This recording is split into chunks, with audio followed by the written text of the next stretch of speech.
comments section after the Wolves win, a few people were saying to me, well, why are you so miserable? We've just won. Why are you unhappy?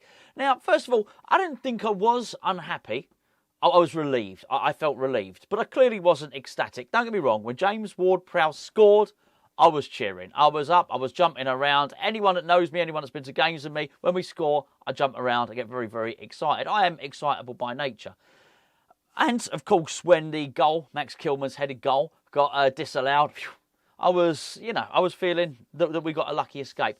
But I certainly wasn't as elated as you might well feel after a win. And I thought, well, hold on, a few people were saying it. Was I a bit miserable? Was I a bit grumpy? And then I went and watched Gio's video of his review, and we record these things at the same time. The only difference is straight after the game, Gio is going live and mine is recorded. But we're speaking at exactly the same time. I looked at Gio and he was happy. Big smile. He was animated. He was clearly very, very happy. So I think within the context of that, I was clearly a little bit more downbeat. But it was a funny one for me, and I've got to be honest with you, it was more relief than jubilation. I was relieved. I honestly thought we'd got away with one. I read a lot of comments. There were a lot of people that thought we were a better team. I didn't. I actually thought probably a draw was a fair result. But I think more pertinently was the first half wasn't just bad, but it was predictable. And that's what worried me. Look, I've not got my UEFA licences. I don't know that much about the tactics of football. Gio is much more clued up than I am. However, in the build-up to the game, I called it as I saw it, and I thought it was quite predictable what was going to happen, which was we were going to struggle. We were probably going to be tired because he'd given the players no rest during the Tottenham game, that James Ward-Prowse was going to huff and he was going to puff in an attacking midfield role, which he's completely unsuited to, and then he was going to switch with Lukasz Paquetá, who was then going to go into the middle. Once David Moyes realised it wasn't working, James Ward-Prowse was going to go onto the left. That wouldn't work either. We were probably going to go behind. And then what we were going to do, we were going to bring Michail Antonio on to try and rescue the game. It was all so predictable. And when it unfolded exactly as I thought it would, I just found it incredibly frustrating. Whilst I do try and review the game in its entirety, and I mean just that game and not factor anything else into it, it was hard for me not to view the game and think of the transfer window. But the most simple way I can explain it from my point of view is clearly a striker is incredibly pivotal to West Ham's style of play. A certain type of striker. Like when he converted Arnautovic to a striker, didn't he? And that really worked. And in many respects, you can actually make the case that the only two strikers who have worked for David Moyes at West Ham have been Arnautovic and Michail Antonio, who have both been converted wingers. But bearing in mind the whole team we basically struggle without one. I'm at a complete loss as to know why Moyes doesn't replace him, or why there's not a backup. Or why Michail Antonio is not the backup and somebody else. Bearing in mind Michail Antonio's age, bearing in mind we know he gets injured, bearing in mind all those things. If this one position is so crucial to how David Moyes plays, why have we not signed one? It's almost a case with David Moyes, and he's been offered lots. He gets offered lots and lots of strikers and he turns them all down. And it's almost as if no striker is better than one that David Moyes is absolutely not 100% certain on and hasn't passed the Moyes MOT. So for me, when I'm watching this game, I'm watching this all unfold, and I guess there was a bit of a confirmation bias going on. I guess what I saw in that first half was sort of, I guess, highlighted and encapsulated all the things that I found frustrated about David Moyes. But there's something else that really annoys me. And this is really nothing to do with David Moyes. This is to do with, I think, the outlook from the outside looking in, the perception of David Moyes, the perception of his record at West Ham, and the perception of how he plays football. Now, obviously, his record at West Ham, I mean, is really good. If we got another season of European football, so we had 4 seasons of European football in a row, I think it would be tremendous. I wouldn't compare it with other years, particularly not if European football's now going down to 8th position. Previous years in our history, Europe has been basically the top 2 in the league and then the Cup Winners' Cup or something like that. There have been 3 teams. So I'm just saying it's not as big an achievement now as it was 20 years ago, let's say. So to compare Moyes with some of the other managers is probably unfair because Harry Redknapp would have got us into Europe more often. Alan Pardew would have had us in Europe more often. There would have been other things going on. But I still think that 4 seasons in Europe is a really, really good achievement. I really do. And I think if he got that, and we were in Europe again next season, I think he'd probably deserve to be offered a new contract. But I wouldn't want to see him get one. For many of the reasons I've just explained. I wouldn't have faith. We need another rebuild. I wouldn't have faith that he could do it, quite frankly. And I wouldn't have faith that even if someone else bought the players, he would use them anyway. I find West Ham sometimes a very, very frustrating team to watch. And I think if I'm finding them completely predictable, and everybody else finds them predictable in terms of the other coaches. But this perception of West Ham from the outside looking in, the commentators are saying it all the time. And that is that West Ham, we all know how David Moyes sets up his teams. West Ham are hard to break down. You hear it all the time.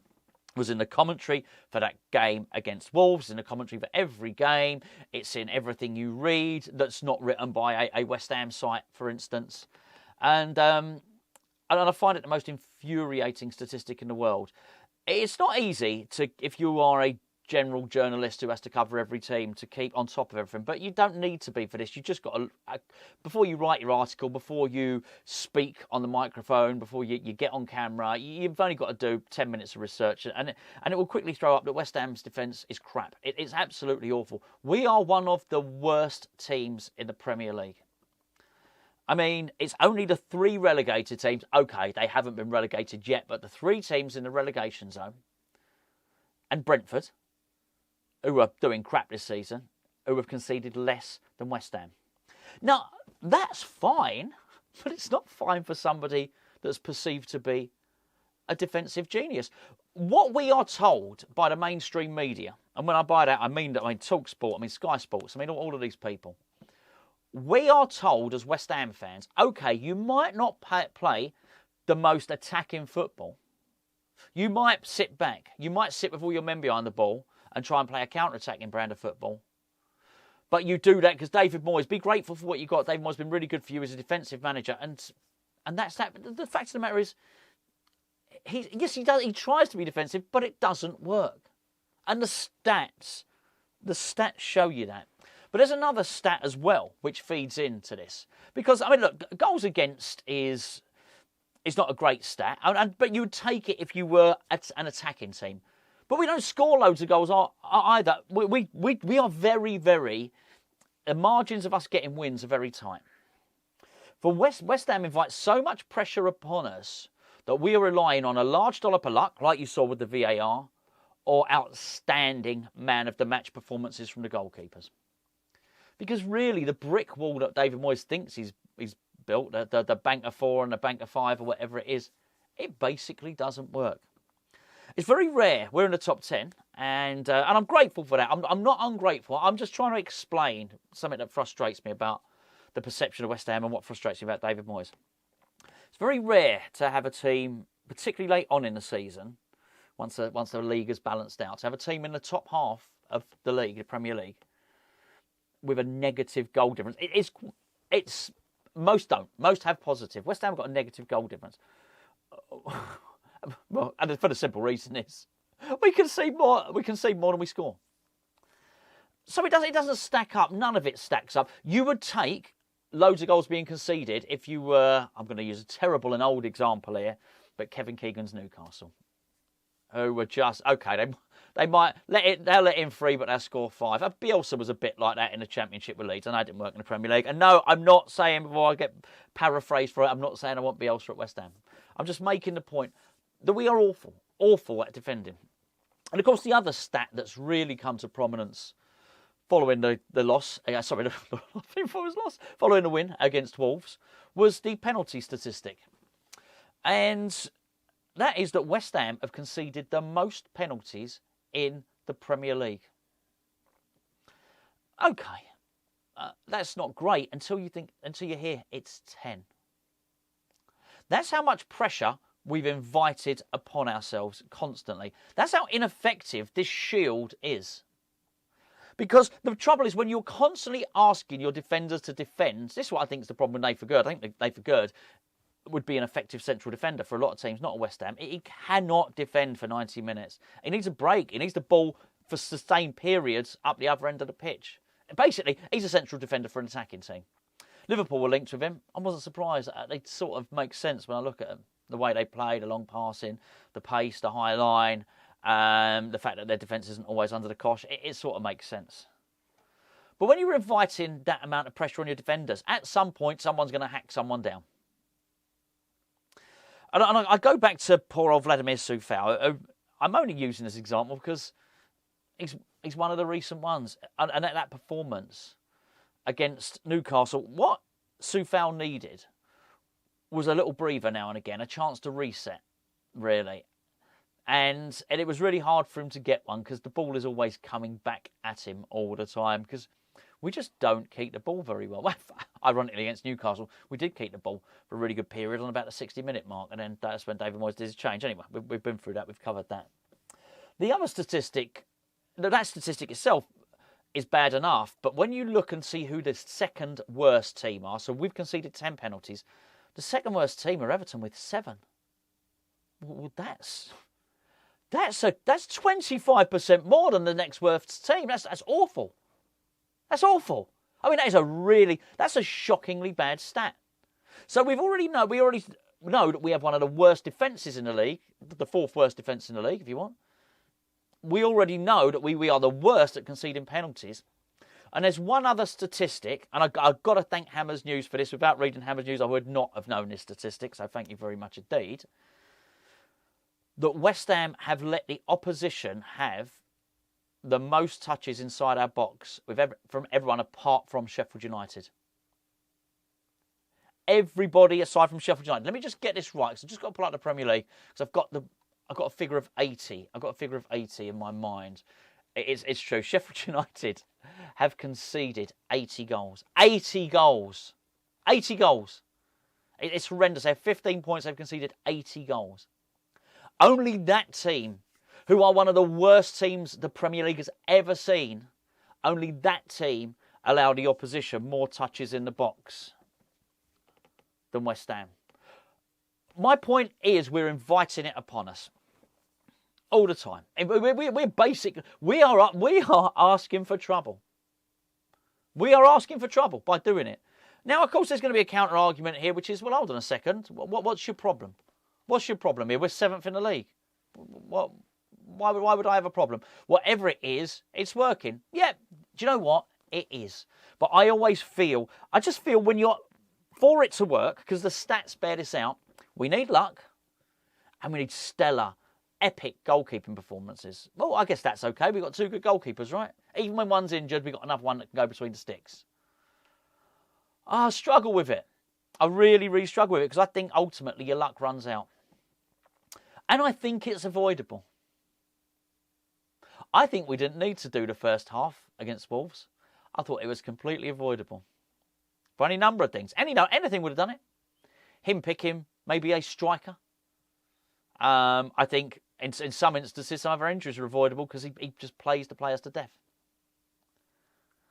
I don't think he conforms. I think the conformist view would be that it would not be advantageous to have the smallest squad in the Premier League, the second oldest squad in the Premier League, and also be playing European competitions. I think most would concede that you're going to need a bigger squad. I think that was avoidable. I think our work in the transfer window was avoidable. I think we could have brought someone in. I think we should have brought someone in. Yes, I know Calvin Phillips not talking about that. I'm talking about a winger or a striker, even just one more. I think the moment you decide I'm going to let Fornals and Ben Rama go, and they weren't in good form. Let's be fair. And the moment you then decide, actually, not only am I going to let them go, but those guys on the bench, Ings, Cornet, I'm not going to use them.